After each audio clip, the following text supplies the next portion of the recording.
Good evening, ladies and gentlemen, and welcome to Heti TV's foreign language news broadcast. My name is Peter Gardosh, and first, for the news in English. The Hungarians have made their choice, and we must respect this democratic vote, said Manfred Weber on Tuesday in Strasbourg on the Hungarian elections. The leader of the EPP group in the European Parliament criticized Viktor Orbán for having implied in his victory speech that the Ukrainian president had joined the campaign on the side of the opposition. On the question of whether the rule of law mechanism should be activated against Hungary, the Bavarian said he expects the European Commission to conduct a neutral and in-depth analysis of the rule of law issues. I'm confident that the committee will do its work in the coming days, he underlined. Israeli Prime Minister Naftali Bennett on Tuesday condemned the killing of civilians in Bucha in the Ukraine, but did not hold Russia responsible for the atrocities. Bennett noted that Israel had set up a field hospital in western Ukraine. Since the departure of the Russian army, Ukrainian authorities have said they have found hundreds of bodies of civilians. Many have been buried in mass graves and dozens remain on the streets. Russia is denied responsibility for the deaths of civilians, claiming that the images shared by the Ukrainian authorities are false. Israel is using cautious diplomatic language on Russia's invasion of the Ukraine as it seeks to maintain good relations with Moscow and Kyiv. Ukrainian President Volodymyr Zelensky on Tuesday shared his vision of what a post-war Ukraine would look like, saying the country would be more like the State of Israel than Western Europe, reported Haaretz. The Italian government is expelling 30 Russian diplomats on national security grounds, said Foreign Minister Luigi Di Maio on Tuesday. Russia's foreign affairs spokesman announced countermeasures. The expulsion of the unwelcome diplomats was communicated to the ambassador to Rome's foreign ministry, Sergei Razov. The ambassador is not on the list of those expelled. According to Luigi Di Maio, the decision was taken in consultation with other European and Atlantic partners. He added that the expulsion of the Russian diplomats was necessary for reasons of national security and the crisis following the unjustified attack on Ukraine.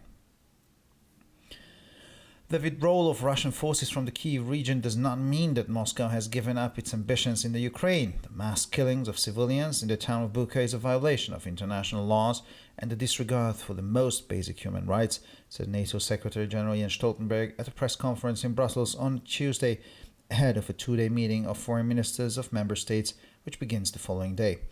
The massacre of civilians in Bucha and other Ukrainian cities is the most brutal in decades in Europe, he said. He added that the killings were totally unacceptable and that perpetrators must be held accountable.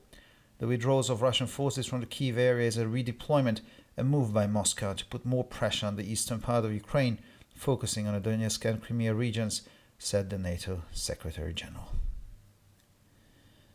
And finally, for the weather, more extensive clouds cover will begin to form in the evening. Tomorrow, cloudy weather is forecast again for the beginning, becoming more scattered though in the afternoon hours. Occasional showers are possible too.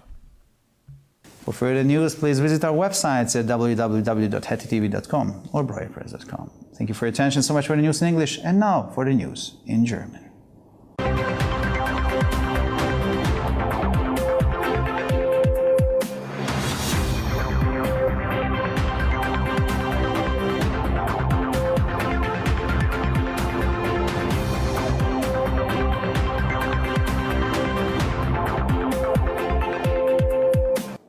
Schönen guten Abend, liebe Zuschauer. Mein Name ist Peter Gardosh und nun zu den Nachrichten auf Deutsch. Die Ungarn haben ihre Wahl getroffen und wir müssen diese demokratische Entscheidung respektieren, sagte Manfred Weber am Dienstag in Straßburg zu den ungarischen Wahlen.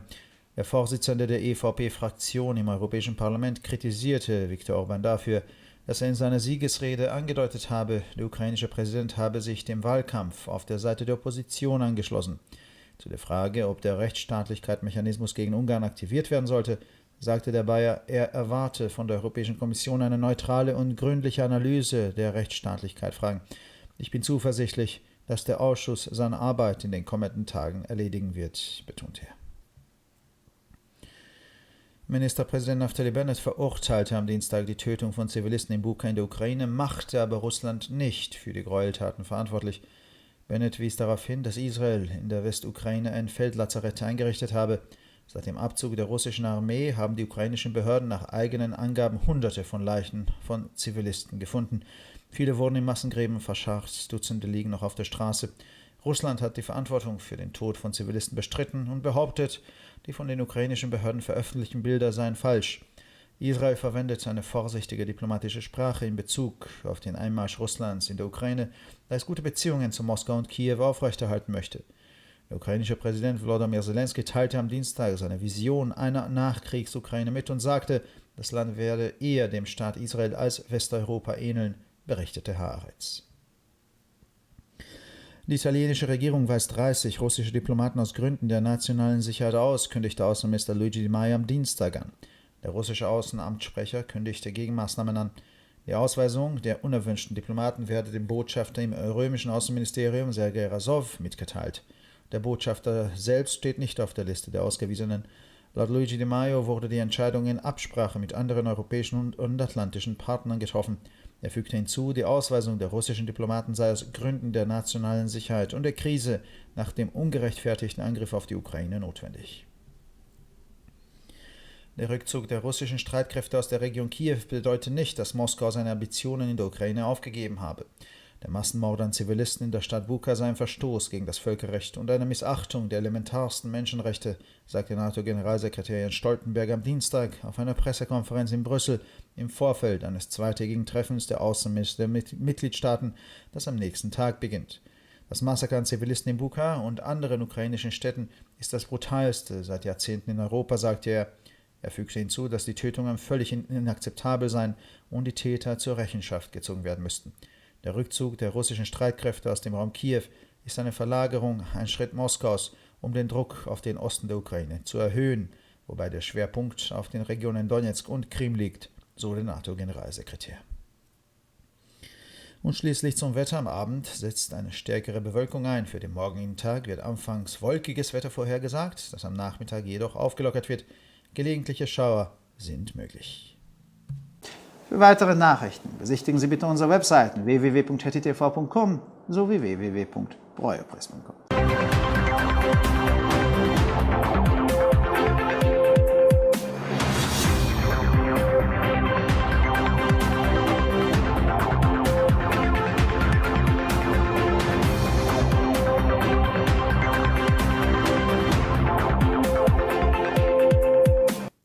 שלום וערב טוב, כאן ציפי בוכמן וילדבאום עם החדשות בעברית. ההונגרים החליטו ועלינו לכבד את ההחלטה הזו שהתקבלה בבחירות דמוקרטיות. כך אמר מנפרד וובר בשטרסבורג על הבחירות בהונגריה ביום שלישי. מנהיג קבוצת מפלגת העם האירופית בפרלמנט האירופי מתח ביקורת על ויקטור אורבן, על כך שראש הממשלה ציין בנאום הניצחון שלו שהנשיא האוקראיני עמד לצד האופוזיציה. בנוגע לשאלה האם יש להפעיל את מנגנון שלטון החוק נגד הונגריה, הוא אמר כי הוא מצפה מהנציבות האירופית לבצע ניתוח ניטרלי ומעמיק של שלטון החוק.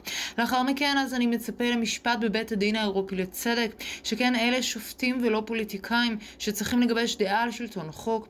אני בטוח שהוועדה תעשה את עבודתה בימים הקרובים, כך הדגיש. ראש הממשלה נפתלי בנט גינה שלשום את רציחתם של אזרחים בבוצ'ה, אוקראינה, אך לא אמר שרוסיה אחראית לזוועות. בנט ציין כי ישראל הקימה בית חולים צבאי במערב אוקראינה. מאז עזיבתו של הצבא הרוסי דיווחו הרשויות האוקראיניות כי נמצאו מאות גופות אזרחים. רבים נמצאו בקברי אחים ועשרות נותרו ברחובות. רוסיה הכחישה אחריות למותם של אזרחים בטענה שהתמונות ששותפו על ידי הרשויות האוקראיניות הן שקריות. ישראל משתמשת בשפה דיפלומטית זהירה בנוגע לפלישה של רוסיה לאוקראינה, כשהיא שואפת לשמור על יחסים טובים עם מוסקבה וקייב. נשיא אוקראינה ולדימיר זלנסקי שיתף ביום שלישי את חזונו כיצד תראה אוקראינה לאחר המלחמה, ואמר כי המדינה תראה יותר כמו מדינת ישראל מאשר מערב אירופה, כך דיווח הארץ. ממשלת איטליה מגרשת 30 דיפלומטים רוסים מטעמי ביטחון לאומי, כך לפי הודעתו של שר החוץ לואיג'י די מאיו ביום שלישי. דבר החוץ של רוסיה הודיע על צעדים דומים. הגירוש של דיפלומטים לא רצויים הוכרז לשגריר סרגי רזוב במשרד החוץ הרומי.